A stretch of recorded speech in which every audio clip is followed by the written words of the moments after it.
नमस्कार दोस्तों, फिर से आपका स्वागत है आपके अपने YouTube चैनल पर जिसका नाम है लोक भारती हिंदी। इस चैनल पर आज दिनांक 19 जुलाई 2021, दिन है 19वां और कक्षा है 10वीं। सातारा जिला हिंदी अध्यापक मंडल सातारा और लोक भारती हिंदी के संयुक्त तत्वाधान में एससीईआरटी के द्वारा जो सेतु उपक्रम चलाया जा रहा है उसका मार्गदर्शन करने हेतु मैं विनायक बगाड़े आपके सामने उपस्थित हूँ। आज हमारे सामने क्षेत्र है श्रवण, पठन, लेखन। इसके लिए अपेक्षित कौशल है छात्र वैज्ञानिक तथा चिकित्सक दृष्टिकोण निर्माण करने हेतु प्रयास करेंगे और संकल्पना है गद्य। इसमें सबसे पहले कृति दी है आओ पता करें। शिक्षक छात्रों को पाठ्यांश का उद्देश्य गहराई से समझने हेतु प्रेरित करेंगे तथा उस पर पर्यावरणीय दृष्टिकोण से विचार विमर्श भी करेंगे। इसमें देखिए जो परिच्छेद दिया है, इस परिच्छेद को गहराई से समझने हेतु छात्रों को योग्य मार्गदर्शन करना है। तो यहाँ पर अध्यापक की भूमिका होगी एक सुलभक की और छात्रों को यह जो पाठ्यांश है इस पाठ्यांश का प्रकट वाचन करने के लिए कहेंगे। मैंने सड़न रोग का अध्ययन कर लिया है और उनके शरीर की बनावट का भी, किंतु समस्या यह है कि पृथ्वी के चिकित्सा सिद्धांतों को यहां लागू नहीं किया जा सकता। फिर भी कोशिश कर रहा हूं। इस घातक रोग के इलाज के लिए दवाएं बनाना है तथा अंग के प्रत्यारोपण के लिए दवाएं तथा आवश्यक साज सामान बनवाना है। ये काम अकेले मेरे लिए कर पाना संभव नहीं है। मेरा छुटकारा भी यहां से तभी होगा जब मैं इन्हें इस मुसीबत से बचने का रास्ता बता सकूं। इसलिए अब ये लोग योजना बना रहे हैं कि मेरी सहायता के लिए पृथ्वी से कुछ और वैज्ञानिकों और डॉक्टरों को लाया जाए। मैं उनकी बात से सहमत नहीं हूं। मैं तो चाहता हूं कि ये लोग स्वयं ही सारी बातें सीख ले और अपना इलाज अपने आप करे, किंतु उसके लिए ये अभी तैयार नहीं है। यही कारण है कि यह बात गुप्त रखी जा रही है कि पृथ्वी से कब और कितने डॉक्टरों और वैज्ञानिकों का अपहरण करके उन्हें यहाँ लाया जाएगा। अब देखिए इस परिच्छेद को ध्यान से पढ़ने के बाद इसमें हर एक शब्द पर भी हमें ध्यान देना चाहिए। जब हम पाठ पढ़ते हैं तो पाठ पढ़ते समय उसकी जो बारीकियां हैं उन पर नज़र हमारी होनी चाहिए। जैसे सबसे पहली बात होती है यहाँ पर विराम चिन्ह की, तो विराम चिन्हों को देखकर उस पाठ्यांश का प्रकट वाचन कर लेना चाहिए। अब इस परिच्छेद पर आधारित देखिए यहाँ पर कृतियां दी गई हैं। पहली कृति है इन शब्दों के लिए पाठ्यांश में प्रयुक्त विलोम शब्द ढूंढकर लिखिए। विलोम शब्द, कई छात्रों को इसका अर्थ नहीं मालूम। विलोम शब्द इसका मतलब विरुद्धार्थी शब्द। तो इस परिच्छेद में जो यहाँ पर शब्द दिए हैं इनके लिए विलोम शब्द आए हैं, उन्हें ढूंढकर हमें क्या करना है, यहाँ पर लिखना है। तो देखिए सबसे पहले शब्द दिया है अनावश्यक। अनावश्यक, इसके लिए पाठ्यांश में शब्द विलोम शब्द आया है आवश्यक। दूसरा है असंभव। असंभव के लिए विलोम शब्द इस परिच्छेद में आया है संभव। तीसरा है असहमत। असहमत के लिए इस परिच्छेद में सहमत यह शब्द आया है। इसके अलावा देखिए दूसरी कृति यहाँ पर दी गई है। इन शब्दों के लिए पाठ्यांश में प्रयुक्त पर्यायवाची शब्द ढूंढकर लिखिए। जैसे कि मैंने कहा कि परिच्छेद को पढ़ते समय हर बात की तरफ हमें ध्यान देना चाहिए। तो यहाँ पर देखिए पाठ्यांश में जो पर्यायवाची शब्द आए हैं निम्नलिखित शब्दों के लिए, वो पर्यायवाची शब्द हमें ढूंढने हैं। पहला है वसुंधरा। वसुंधरा के लिए शब्द आया है पृथ्वी। दूसरा शब्द है शास्त्रज्ञ। शास्त्रज्ञ इस शब्द के लिए उपर्युक्त पाठ्यांश में वैज्ञानिक यह शब्द आया हुआ है, वैज्ञानिक। तीसरा शब्द है औषधियाँ। औषधियाँ इस शब्द के लिए पाठ्यांश में शब्द पर्यायवाची शब्द आया है दवाएं। तो इस तरह से हमें इन कृतियों को पूर्ण करना है। अगली कृति है आओ सक्षम बने। शिक्षक डॉक्टर का अपहरण इस पाठ का उद्देश्य समझाने हेतु तथा छात्रों में चिकित्सक, वैज्ञानिक तथा पर्यावरण सुरक्षा विषयक दृष्टिकोण निर्माण करने हेतु निम्नलिखित पाठ्यांश पढ़ेंगे।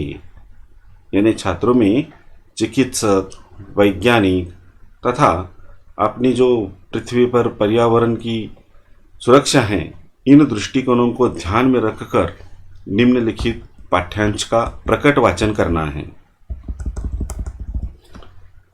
हमारी ग्रह के जल में एक विशेष प्रकार के विषाणुओं के मिल जाने के कारण वह जहरीला हो गया है।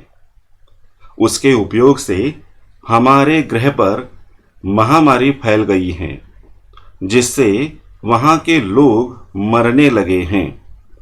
हमने तो उन विषाणुओं को नष्ट कर दिया है, लेकिन जल में घुले जहर को अभी तक पहचान नहीं पाए हैं। जल को विषहीन बनाने में समय लगेगा। पानी के अभाव में हमारे लोग मर रहे थे। अपने अस्तित्व के लिए हमने निर्णय लिया कि हम जल्द से जल्द किसी ग्रह की खोज कर वहां का पानी अपने ग्रह पर ले जाएंगे। अपने ग्रह के लोगों का जीवन बचाएंगे।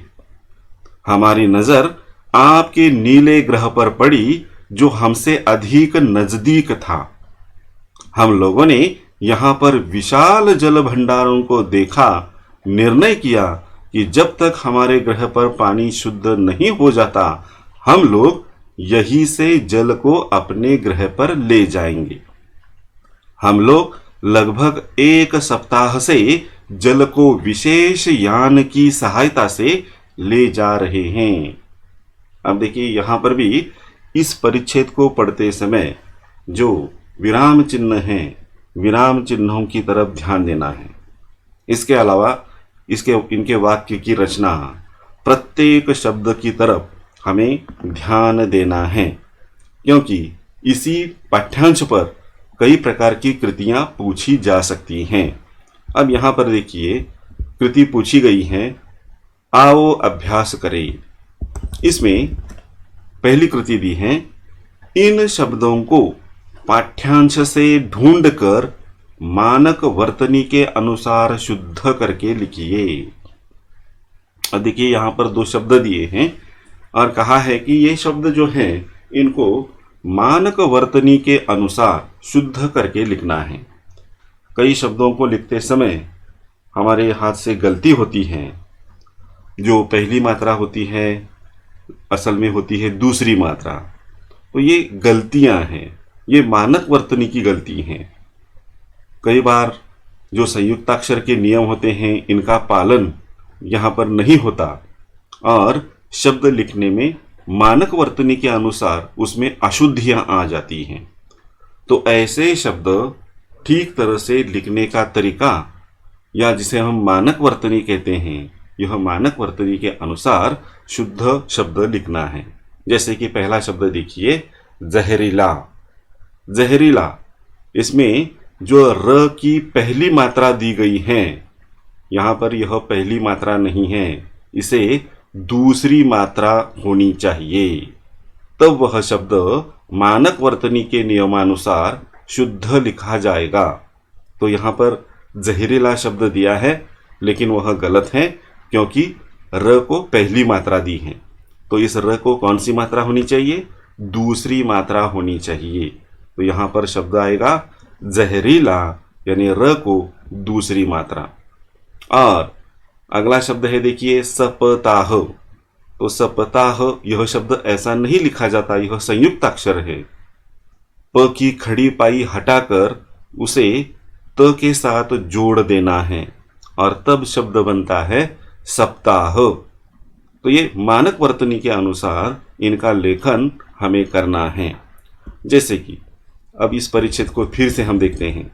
इसमें देखिए जहरीला यह शब्द यहाँ पर है। तो ये जहरीला शब्द र को दूसरी मात्रा दी गई है। और जो सप्ताह शब्द हैं, इस सप्ताह शब्दों को भी आप यहाँ पर देख सकते हैं। देखिए यहाँ पर शब्द है वह। तो यह सप्ताह, प की खड़ी पाई हटाकर उसको त से या ता से जोड़ दिया जाता है, और इस तरह से ये शब्द मानक वर्तनी के अनुसार शुद्ध हम लिख सकते हैं। तो इसी प्रकार ये दोनों शब्द आपको यहाँ पर लिखने हैं। दूसरी कृति देखिए, पाठ्यांश में प्रयुक्त प्रत्यय युक्त शब्द ढूंढ कर लिखिए। अब इस पाठ्यांश में, इस परिच्छेद में जो प्रत्यय युक्त शब्द आए हैं, उपसर्ग और प्रत्यय। उपसर्ग मूल शब्द से पहले आते हैं, और प्रत्यय यानी जो मूल शब्द है उसके बाद जुड़ने वाला शब्द या शब्द समूह, उसे प्रत्यय कहा जाता है। तो इस पाठ्यांश में जो प्रत्यय युक्त शब्द आए हैं, इन दो शब्दों को यहाँ पर आपको लिखना है। तो इसमें जो पाठ्यांश में जो शब्द आए हैं वो शब्द हम यहाँ पर लिख सकते हैं। जैसे कि जहर, यह मूल शब्द है और इसे प्रत्यय लगता है ईला, तो शब्द बनता है जहरीला। तो जहरीला यह शब्द इस पाठ्यांश में प्रत्यय युक्त शब्द हैं। इसके अलावा देखिए, मूल शब्द है विष, और हीन यह प्रत्यय लगा हुआ है, तो प्रत्यय युक्त शब्द हुआ विषहीन। जल, यह मूल शब्द है और इसको प्रत्यय लगता है भंडार, तो प्रत्यय युक्त शब्द तैयार हुआ जल भंडार। ऐसे तीन शब्द इस पाठ्यांश में प्रत्यय युक्त शब्द आए हैं, जहरीला, विषहीन और जल भंडार।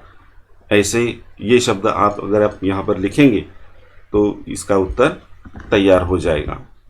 अगली कृति देखिए, आओ सृजन करें। इसमें वर्तमान जीवन में जल का महत्व इस विषय पर आधारित पथनाट्य तैयार करें और प्रस्तुत कीजिए। तो छात्रों को विषय देना है वर्तमान जीवन में जल का महत्व, और इस विषय पर आधारित छात्रों को एक पथनाट्य प्रस्तुत करना है। तो यह जो कृति दी गई है वह आपको स्वयं करनी होगी। तो एक पथनाट्य तैयार कीजिए और इसे अपनी कक्षा में, अपने विद्यालय में इसे प्रस्तुत कीजिए। इस कृति को पूर्ण करने के लिए जो पूरक साहित्य स्रोत दिया है, भारत के मिसाइल मैन पूर्व राष्ट्रपति डॉक्टर APJ अब्दुल कलाम जी की जीवनी अग्निपंख पढ़िए। तो जिसे भारत का मिसाइल कहा जाता है, मिसाइल मैन, वो है राष्ट्रपति डॉक्टर APJ अब्दुल कलाम जी। इनके द्वारा लिखित जो अग्निपंख यह किताब है, इसे पढ़ लीजिए। तो आज के दिन के लिए बस इतना ही मार्गदर्शन। हम यहाँ पर रुकते हैं। धन्यवाद।